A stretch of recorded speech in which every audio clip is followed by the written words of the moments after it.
नमस्कार दोस्तों, मैं हूं वंदना भारती और आप देख रहे हैं कमोडिटी इनसाइट्स। ये है 2 जून का इवनिंग एडिशन। काफ़ी ज़्यादा वोलेटिलिटी देखने को मिल रही है, खासकर कि जो ट्रंप हैं और ईरान हैं उनकी तरफ से जो स्टेटमेंट आ रहे हैं। अब ट्रंप ने यहाँ पे कहा है कि नहीं, बातचीत तो मतलब यहाँ पे जारी है, हमारे बीच में अच्छी मतलब बातचीत चल रही है, जो कि वो हमेशा ही बोलते हैं। लेकिन उन्होंने ये माना भी है कि कुछ जो पॉइंट्स है वहाँ पे प्रॉब्लम आ रही है और वहाँ पे सहमति बनती हुई नहीं नज़र आ रही है। जब ट्रंप स्टेटमेंट देते हैं या ईरान की तरफ से आता है तो वो दिन में कई बार कमोडिटीज़ के ट्रेंड्स पे इम्पैक्ट डालता हुआ नज़र आता है और क्रूड पे सबसे ज़्यादा इम्पैक्ट आता है। और जब क्रूड पे इम्पैक्ट आता है तो डॉलर इंडेक्स से लेके बाकी कमोडिटीज़ वैसे मूव करती हैं, तो market through out the day volatile रहता है। लेकिन अगर ओवरऑल अगर आप देखेंगे, ट्रेंड देखेंगे आज का ट्रेंड, अगर बुलियन काउंटर को मैं सबसे पहले लूँ तो आज का ट्रेंड जो है वो पॉजिटिव है। अभी भी यहाँ पे $27 के अपसाइड के साथ क्रूड गोल्ड जो है वो ट्रेड कर रहा है, 4533 के लेवल पे है और लगभग 1,60,000 के करीब MCX में ट्रेड हो रहा है। बहुत ज़्यादा तेज़ी की संभावना मैंने अभी फ़िलहाल कहा भी नहीं, क्योंकि काफ़ी रेंज में है ये मार्केट। तो 1,62,000 भी कहना यहाँ पे थोड़ा सा ज़्यादा होगा, इतना रेंज बाउंड है। नीचे 1,58,000, अपसाइड में 1,60,500। लेकिन आप बोल रहे थे कि कन्फ्यूज़न हो जाती है, बायस अपसाइड का है अभी फ़िलहाल, तो इसमें कन्फ्यूज़न नहीं रखिएगा। सिल्वर की बात है, $75.7 है। अल्टीमेटली $79.6 कहते हैं कि इसका एक लक्ष्मण रेखा है, इसे पार करेगा तभी जाके आपको 85 का जोन आता हुआ दिखाई देगा और 79 पे ही बार बार मार्केट आके रुकती है। अभी का ट्रेड हो रहा है $76 के करीब, $75.7 यानी कि 70 सेंट्स। तो 1% का अपसाइड यहाँ पे है। प्राइसेस कहाँ पे ट्रेड हो रहा है हमारे बाज़ार में, ये लगभग है 2,68,000 के करीब, 2,68,000, 2,70,000। उससे ऊपर भी ये कमोडिटी गई थी। थोड़ा सा हम लोगों ने यहाँ पे डाउनसाइड आता हुआ देखा है। उसका कारण है जो ऑयल यहाँ पे नीचे की तरफ ट्रेड हो रहा था, वहाँ पे एक हल्की रिकवरी आती हुई दिख रही है जब ट्रंप का ये स्टेटमेंट आया कि अभी कुछ चीज़ों पे सहमति नहीं बन पा रही है। यानी कि एक तो सुबह में ही मैंने आपसे कहा था कि जो डील है वो अगले हफ्ते चली गई है, तो डिले हो गई है। दूसरी चीज़ है कि अब यहाँ पे थोड़ा सा जो सप्लाई साइड है, जितना डील डिले होगा उतना जो हॉर्मूज़ है उतने दिनों तक के लिए बंद रहेगा। और आपको मैं बता दूं, जो ग्लोबल इन्वेंट्रीज़ हैं वो अलार्मिंग लेवल पे नीचे की तरफ आ गए हैं। तो अब जो टिक टिक जो मूवमेंट बीत रही है ना, जब वॉर शुरू हुआ था तो एक अंदाज़ा था कि ठीक है, 1 महीने में वॉर ख़त्म हो जाएगा, इतने की इन्वेंट्री हमारे पास है। किसी के पास 60 दिन की इन्वेंट्री है, किसी के पास 90 दिन की इन्वेंट्री है। तो वहाँ पे जो धीरे धीरे अब इन्वेंट्रीज़ कम होने से ये जो मतलब इम्पैक्ट है वो ज़्यादा होने लगा है। ऑयल दोबारा $92 के करीब ट्रेड हो रहा है, 8790 यानी कि 8800 के करीब MCX में है और MCX अब निगेटिव से पॉजिटिव आ चुका है। तो अगेन आपको 9000 का जो रेजिस्टेंस है वो इंटैक्ट है। बाहर की मार्केट अभी भी यहाँ पे हल्का यहाँ पे निगेटिव है, लेकिन लग रहा है कि पॉजिटिव हो जाएगा। काफ़ी सारे सवाल थे यहाँ पे नेशनल गैस में। नेशनल गैस का मिड डे एडिशन वाला एक बार आप वीडियो ज़रूर रेफ़र करिएगा, उसमें और मैंने ऑप्शन चेन पे भी बताया था। $3.16 के करीब की यहाँ पे ट्रेडिंग हो रही है। 303 का लेवल है MCX में।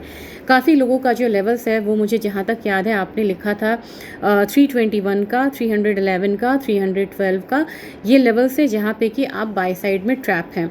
हालांकि 321 के करीब मैंने कहा भी था कि अब यहाँ पे 330 का तो लेवल है, उससे पहले एक यहाँ पे बिकवाली भी आ सकती है। वन साइडेड मूव नहीं रहेगी तो पार्शियल आपको निकलना चाहिए।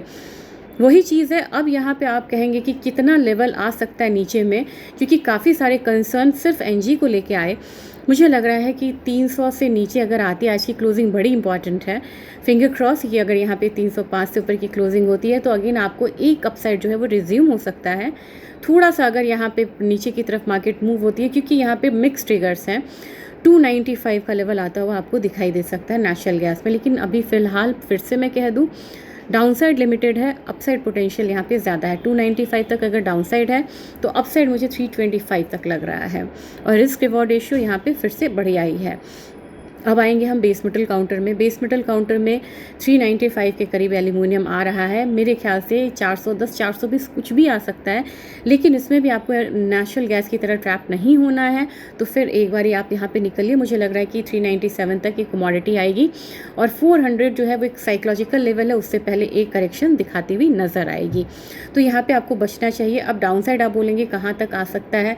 मैक्सिमम डाउन साइड हम लोगों ने मतलब मेरे ख्याल से आप भी कमेंट सेक्शन में लिख सकते हैं 6 से 7 रुपये का होता है जब पैनिक होता है, लेकिन मुझे लग रहा है कि 2 से 3 रुपये का भी आएगा तो काफ़ी फ़र्क पड़ता है, क्योंकि 1 रुपये पे मेगा में जो मूवमेंट होती है वो यहाँ पे 5000 की होती है। जिंक की बात करना चाहूँगी, 375 के करीब का यहाँ पे एक रेट है। जिंक ने अच्छा खासा एक अपसाइड दिखाया 370 का, पहले मैं आपसे रेजिस्टेंस बोलती थी लेकिन इससे ब्रीच करा है अच्छा खासा। 380 की तरफ ये कमोडिटी बढ़ सकती है। 2 माइंस में यहाँ पे डिसरप्शंस आए थे, एक माइन से जो डिसरप्शन था उससे सप्लाई साइड यहाँ पे कंटिन्यू हुआ था, लेकिन थोड़ा बहुत इम्पैक्ट अभी जिंक प्राइस पे है। कॉपर ने 1384 यानी कि 18 रुपीज़ का एक अपसाइड देखा है। आप लोग का कंसर्न भी था कि हिंदुस्तान कॉपर इतना बढ़ा नहीं, भारतीय बाज़ार की अपनी स्टोरी है, उसका भी इम्पैक्ट आ रहा है मेटल्स के शेयर पे। हालांकि मैंने एनएमडीसी को देखा था आज हाई लगते हुए, तो उनकी इंडिविजुअल भी यहाँ पे रीजंस होते हैं, नहीं मतलब ऊपर जाने के। तो मेरे ख्याल से कॉपर 1384 की तरफ है। नेक्स्ट आप इसमें 1400 का लेवल आता हुआ देख सकते हैं, लेकिन अगर आपका एक से ज़्यादा में है, कम से कम पार्शियल इसमें बुक करना ज़रूरी है। निकल में अब ये कहना चाहूँगी कि काफ़ी लॉन्ग कंसोलिडेशन के बाद निकली है, और ये मैं थी जो मैं पहले 1840 मैंने अपना वो रखा था अपसाइड का व्यू, फिर मैंने उसको चेंज करके 1825 किया, क्योंकि इतने ज़्यादा रेंज में था कि लगने लगा कि अब यहाँ से बिल्कुल ही रेंज में ये कमोडिटी रहेगी। लेकिन अब इसने 1825 से ऊपर अपना रेंज को ब्रेक किया है, 1855 के करीब है। तो एक बार टेक्निकली, नॉट फंडामेंटली, टेक्निकली मुझे 1880 तक जाती हुई ये कमोडिटी नज़र आती है। डेटा वाइज डेटा आ चुका है। जोल्ट ओपनिंग जो है वो मतलब एज़ यूजुअल जब भी निगेटिव डेटा यहाँ पे एक्सपेक्टेड होता है यूएस से, तो वो डेटा एवरेज भी नहीं आता है, वो डेटा हाइपर बुलिश होकर आता है। तो अगेन जोल्ट्स ओपनिंग जो है वो बहुत बढ़िया आया है, लेकिन इसके बावजूद अगर आप देखेंगे मार्केट ने इम्पैक्ट नहीं दिखाया। यूएस की इक्विटी भी गिरी हुई है, आपको ट्रेजरी यील्ड भी गिरा हुआ है, विक्स थोड़ा सा बढ़ा हुआ है, डॉलर इंडेक्स बढ़ा हुआ है। तो ये 3 चीज़ें यहाँ पे गिरी हुई हैं और विक्स बढ़ा हुआ है। बाद बाकी आप यहाँ पे अंदाज़ा लगाइए कि मार्केट किस तरीके से इनके पॉजिटिव डेटा पे रिएक्ट कर रही है। तो ये आज का एक अपडेट था। वीडियो लंबा हो गया मुझे पता है, लेकिन मुझे आपको सारी चीज़ें बतानी थी। और एक चीज़ आपको मैं डिस्क्लेमर, बड़ा सा डिस्क्लेमर देना चाहूँगी। आप लोग जब मॉर्निंग में मैं यहाँ पे अपडेट्स देती हूँ तो मैं हर बार ही बोलती हूँ 9:30, 10, 10:30 तक का वेट करिए। एकदम से गैप अप या गैप डाउन पे आप अगर ट्रेड करेंगे तो आप ट्रैप होंगे, क्योंकि गैप अप होगा तो वो नीचे आके उसको कोशिश करेगा गैप फिल करने का, गैप डाउन होगा तो वो फिर ऊपर आके उसको गैप मतलब कि फिल करने की कोशिश करेगा गैप को। ऐसे में आपका स्टॉप लॉस लगना ही लगना है।